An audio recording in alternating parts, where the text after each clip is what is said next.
Much of my work, including the piece on view here, ascribes to art historian Frida Hei's theory of black feminism that focuses on the black woman subject as depicted by the black woman artist, exploring the distinct manner in which the latter envisions and presents the black woman's realities.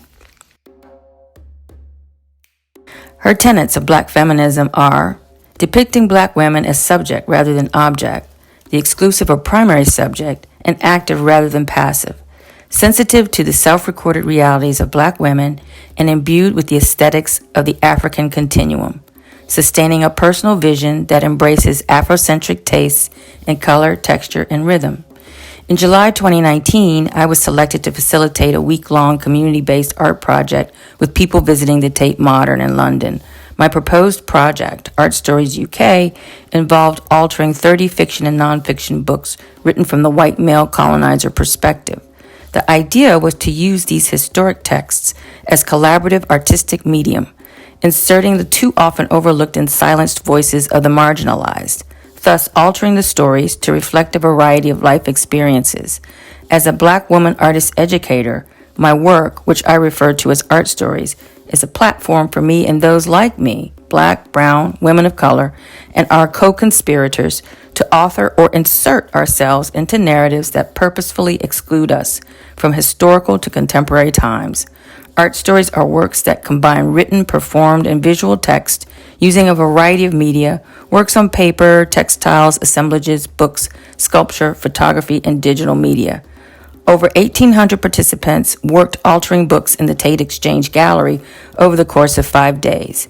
Friends, families, strangers, tourists, and Londoners sat together around tables filled with a variety of materials to alter books and have conversations. Sociopolitical concerns around Brexit, the political landscape of the U.S., and the ripple effect on other nations dominated much of the dialogue. The books are now part of the Tate Britain Artist Book Collection, where I hope others will encounter them. As I visited a variety of secondhand bookshops in Edinburgh, Scotland, purchasing materials for the project, I found one book that spoke to me personally, providing the perfect complement to what I hoped Art Stories UK could be. Clever Girls of Our Time and How They Became Famous Women, written by British author Joseph Johnson in 1862. The book, republished and reprinted repeatedly up through 2018, is an illustrated biography of the lives of famous women of the era. Johnson, having previously authored a similar book about boys who became great men, wrote the book for girls as, quote, an incentive and encouragement, end quote, to live lives of industry and perseverance. If Joseph Johnson were living today, I would send him a letter along with my altered book version of Clever Girls that reads as follows. Dear Mr. Johnson, thank you for your thoughtful book, Clever Girls of Our Time and How They Became Famous Women. I take heart that you, a white Victorian-era male author, felt it important to illuminate and make accessible the lives of extraordinary women as aspirational role models for girls of your time.